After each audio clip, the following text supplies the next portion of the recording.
The laughter came before the thunder of winter, sharp and cruel, drifting across the frozen fields like smoke that had nowhere to settle. It rose from the row of cabins near the riverbank, where men wore clean boots and women kept their aprons white. Where fires never seemed to die, they stood shoulder to shoulder, hunched against the cold, watching the widow struggle across the snow with warped planks and broken boards dragged behind her like a burden she could not drop. They laughed because it was easier than helping. They laughed because what she was building looked foolish.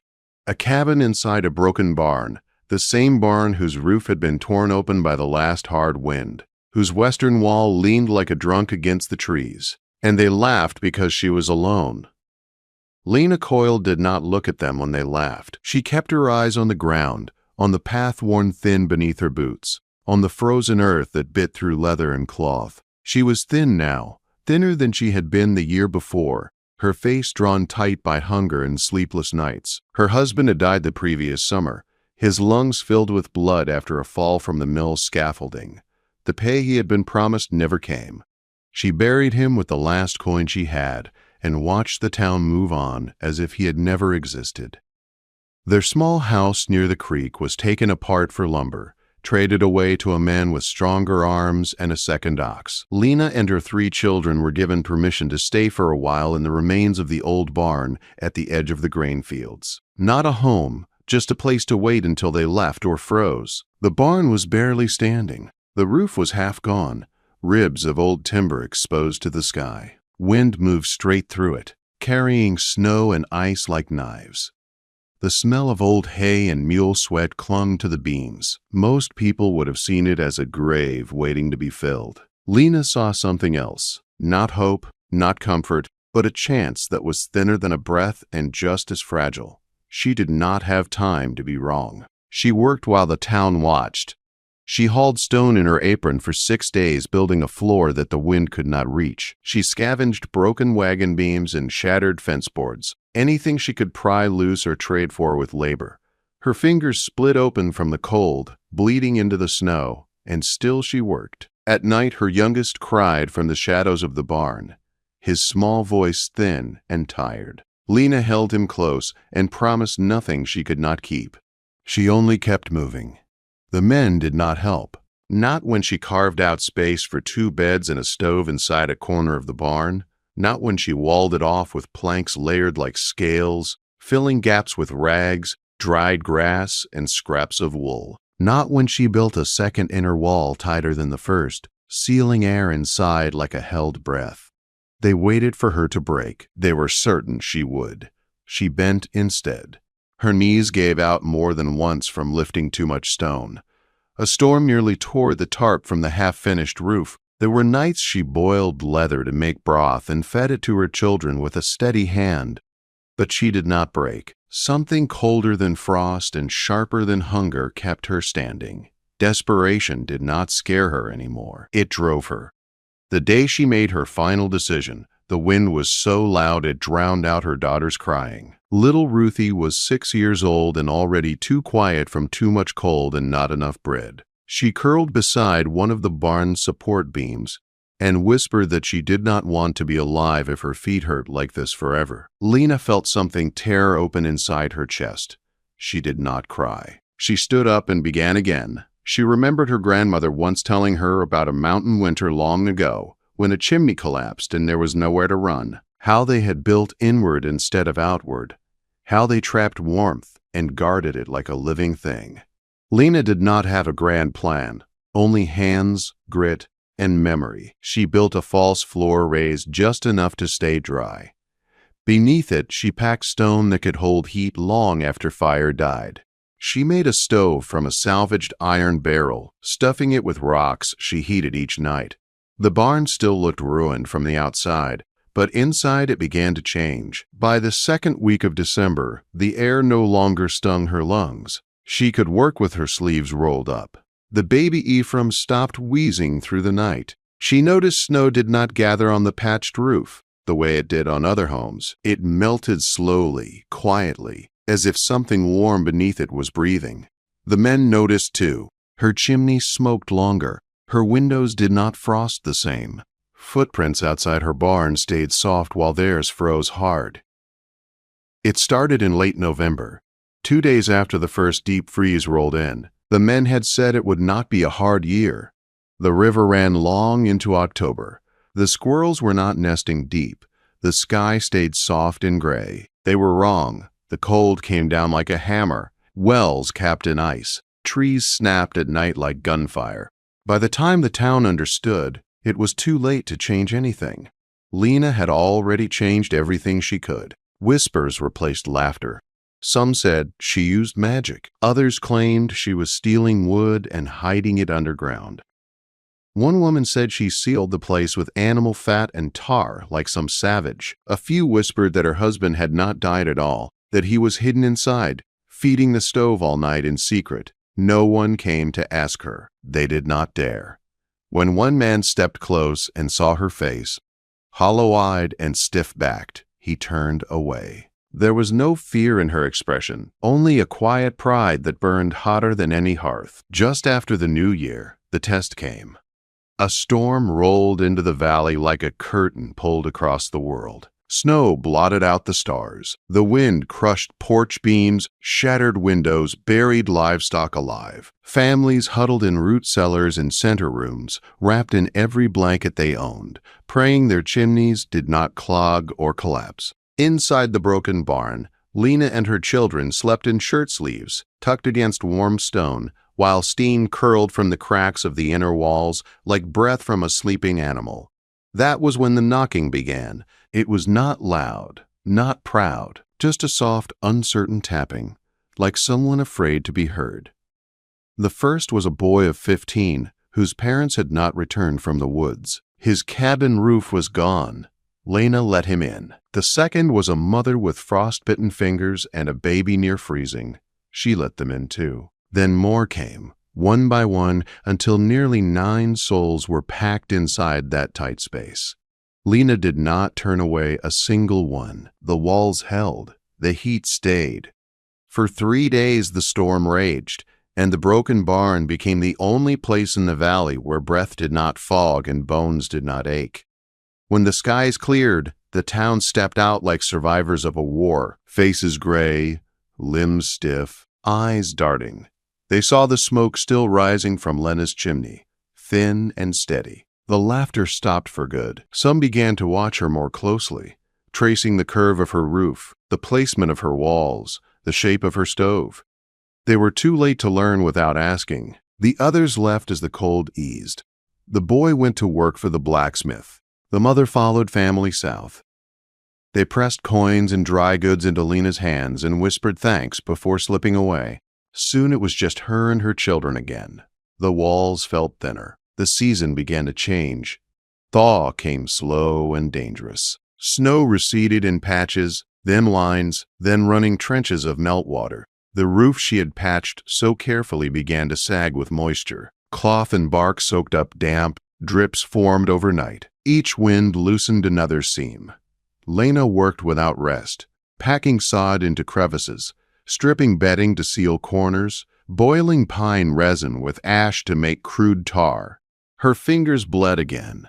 Still, the warmth did not last as long. Ephraim's cough returned, deeper this time. He was small for his age, always had been. Born too early, too blue, too still. Lena had breathed him into life that night and refused to let him go. Now his hands trembled when he woke. His sleep was restless. She kept him close to the stove, fed him thin broth, slipped hot stones beneath his blankets. The woodpile shrank faster than she liked. She rationed fire and prayed it would be enough.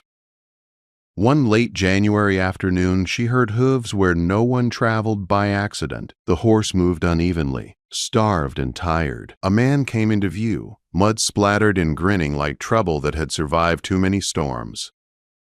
It was her husband's cousin, a man she had not seen in over a year. He dismounted without asking and looked over the barn with open interest.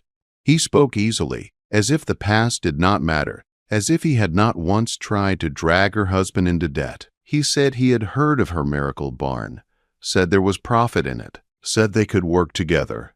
Lena told him no. The smile cracked. He warned her not to be foolish, told her people would not let her keep it. She told him to leave.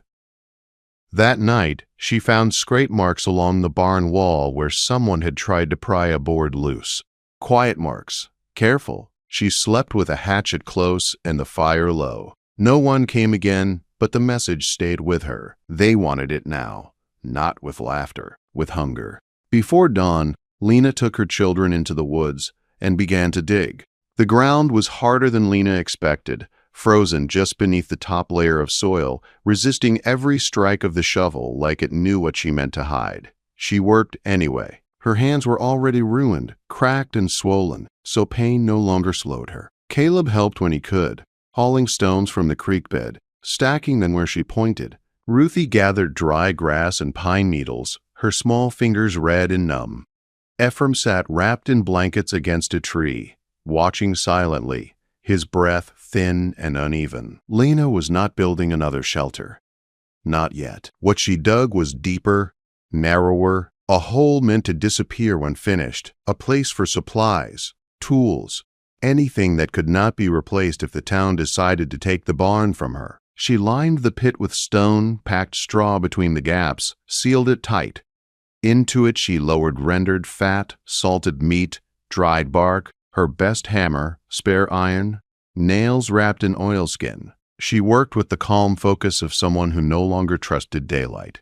By the time she finished, her arms shook from exhaustion. She covered the hole with logs, bark, sod, and snow until it vanished back into the earth. If someone followed them into the woods, they would never find it. That knowledge gave her a thin thread of peace she clung to as they returned to the barn. Ephraim's cough worsened that night. It changed shape, turning hollow and wet, a sound that did not belong in a child's chest. He stopped crying altogether. That frightened her more than anything. He lay still, eyes open, staring at the rafters as if he were already halfway somewhere else. Lena rubbed his arms with lard, wrapped him in wool, fed him broth spoon by spoon, but the heat that filled the barn no longer stayed in him. She did not sleep. She sat beside him while Ruthie and Caleb lay curled together, listening to the wind worry the broken timbers. When tears came, she let them fall silently, careful not to wake the others. She had no medicine, no doctor, no one to ride out and fetch help. The town had turned its back the day her husband died. They had waited for her to disappear. She had stayed. Now they watched again, curious and quiet. Footsteps came the next morning, soft ones, careful. Lena stood with a broom in her hands like a staff and waited. The knock was gentle. When she opened the door a crack, she saw faces she recognized. Lillian Marsh stood there with her two boys, their cheeks hollow and eyes dull. Ben Carter was beside her, along with his older sister. They looked worse than they had before the storm. They said they had heard Ephraim was sick. Lena did not answer right away. She searched the tree line behind them, half expecting trouble. When Ben said the man had left town, ridden south, she did not relax, but she did not close the door either. Lillian spoke next, her voice tired and honest. She said she wanted to help. Help was a strange word. It hung between them, unfamiliar. Lena asked what they wanted in return. Ben said nothing, only that he wished to learn how the place held warmth. Lillian said she had herbs left from her father, who had once known medicine. Lena hesitated, then stepped aside just enough to let them in. They stayed close to the stove. No one touched the walls. Lillian brewed tea that smelled of earth and smoke, dabbed Ephraim's lips with a cloth, whispered old words under her breath. The boys warmed their hands silently. Ben watched everything, the overlapping planks, the stone beneath the floor, the way the seams killed drafts before they could bite. He did not ask questions. By evening, Ephraim slept without rattling. Lena watched his chest rise and fall, afraid to breathe herself. When she finally looked up, Ben met her eyes and quietly said the work was clever. She did not respond. He did not press. Word spread anyway.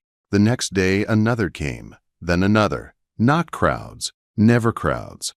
One at a time. People who were cold, desperate, ashamed. Lena let them look. She explained only what was needed. How stone held heat longer than flame. How layers trapped air. How a tight space stayed warm when a large one could not. They listened because her barn still stood while their newer homes cracked and bled smoke. By the end of the week, hammers rang across the valley. 4 families began copying what they could, not perfectly, not with the same care. But they tried, and for a brief moment the laughter was gone. It ended with fire. The scream came before dawn, then the glow. Ben Carter's cabin burned fast, flames climbing high as the wind fed them. Buckets froze before they reached the blaze. Lena ran toward it with cloth over her face, eyes burning. She saw the chimney first, cracked and broken, built wrong. Ben stumbled out coughing, dragging his sister. He shouted that the vent caught, that he had sealed it poorly. The roof collapsed. Someone screamed. By morning, the copy of her miracle was a grave.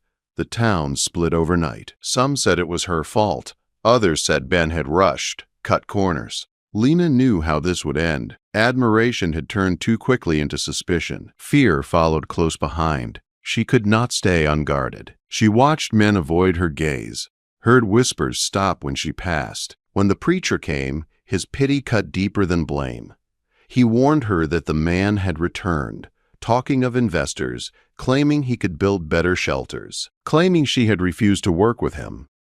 That night, Lena slept with her back against the door, hatchet across her lap. Wind whispered through the beams, uncertain. In her dreams, her grandmother walked heavy-footed through snow, reminding her that what was buried could not be taken. At dawn, Lena led her children back into the woods, this time farther. She chose a hollow between old trees, soil dry and stable.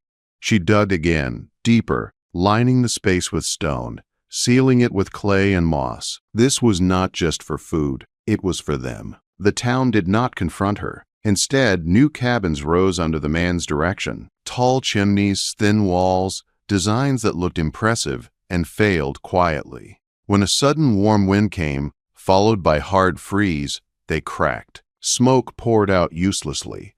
Lena's barn still glowed. That was when they came without knocking. They waited until she left for water. When she returned, the barn door stood open. Inside were the man and 2 others. One held a ledger. Another held a rifle. They spoke of land rights, of taking inventory. When the man touched the stove, Lena moved fast, pressing the flat of the hatchet to his arm, warning them with a calm that froze the room. They left, promising this was not the end. Lena believed them. She waited 2 days. On the 3rd night, Ephraim's cough returned worse than before. She did not risk staying. At dawn, she packed what she could and led her children to the hidden vault. Inside it was dry and close. She left the barn looking lived in, fire burning, door cracked, bait for those who came next. When night fell, shadows gathered, then flame. From the vent, Lena watched the barn burn, torches placed with care. Faces she knew, neighbors who had eaten her food, held her child. They did not look angry. They looked justified. The barn collapsed before morning. Smoke rose like a black column against the gray sky. They did not search for her. She stayed hidden. Ephraim burned with fever, then slowly cooled. On the 6th day, he woke without coughing. On the 7th, Lena opened the vault. She did not go back to town. She went deeper into the woods, carrying what remained, carrying her children, carrying the knowledge that the world would take whatever it could unless she stayed ahead of it. And she began again. The woods closed around them the farther they went, swallowing sound and trail alike. Lena walked first, moving with the quiet certainty of someone who no longer belonged to the open world. Caleb followed close behind, carrying what little they had salvaged. Ruthie kept one hand on Ephraim's blanket, the other gripping her brother's sleeve as if the forest itself might try to pull him away. The air was colder here, but cleaner, and the ground rose into stone shelves and narrow cuts where snow melted faster and rain slid away instead of pooling. Lena chose a place where the land already knew how to hide. A narrow canyon split the rock, shallow enough to reach the sun, but deep enough to shield against wind. Stone outcroppings formed natural walls. Moss clung thick and dry even after rain. When she pressed her palm to the ground, she felt it. Not warmth exactly, but steadiness. The kind of place that did not give up its secrets easily. She did not build upward, she carved inward. They worked slowly, carefully. There was no panic now, no race against the first freeze. This was precision, born of loss and hard lessons. Lena showed Caleb how to stack earth so it locked together, how to seal gaps with clay and ash so air died before it could move. She taught Ruthie how to braid grass into tight ropes that trapped warmth, how to pack moss where wood would normally go. Ephraim watched from blankets, weak but present, his eyes following every movement as if learning alone was keeping him alive. Fire was small here, controlled. Stones were heated and tucked into pockets beneath the floor, releasing warmth slowly, patiently. The space did not smoke. It did not glow. From the outside, there was nothing to see. No chimney, no door. Just rock and earth the way it had always been. By the time the shelter was finished, it held only a quiet kind of heat. Not enough to boast, not enough to draw envy. Enough to live. Back in the valley, the town unraveled. The winter did not release its grip the way people expected. March came with sleet. April brought frost that killed early shoots and cracked foundations. The homes built under promises of easy warmth failed one by one. Chimneys collapsed, walls bled heat, wood piles vanished too fast. No one spoke of Lena aloud, but her name returned in whispers, passed between cracked mugs and drawn curtains. Some said she had died in the fire. Others claimed she fled east. One man swore he saw her walking the tree line at dusk, barefoot, carrying coals that never went out. None of it was true, but none of it was false either. She was gone from their reach, and that was enough to make her something else. In the woods, Ephraim grew stronger. His cough faded into memory. His steps steadied. He learned how to stack stone beside his brother, how to listen for wind shifts, how to feel warmth in places fire never touched. Ruthie laughed again, softly at first, then louder, her voice echoing off stone walls that did not judge her for it. Caleb became watchful, quiet in a way that spoke of understanding beyond his years. They lived without being seen. Seasons passed. The shelter held. Snow melted in strange, careful patterns above it. Never enough to draw attention. Animals passed without fear. The land accepted them. In the valley, newcomers arrived years later, searching for trails and old claims. They found the burned remains of a barn long since swallowed by grass. They found no bodies, no answers. Farther out, they stumbled on stone half buried beneath moss, warm to the touch even in winter. Snow melted there in a perfect circle, as if the earth itself refused to freeze. They did not stay long. They moved on quietly, whispering to each other about someone clever, someone who did not want to be found. Lena watched them go from the shadows, unseen, unbothered.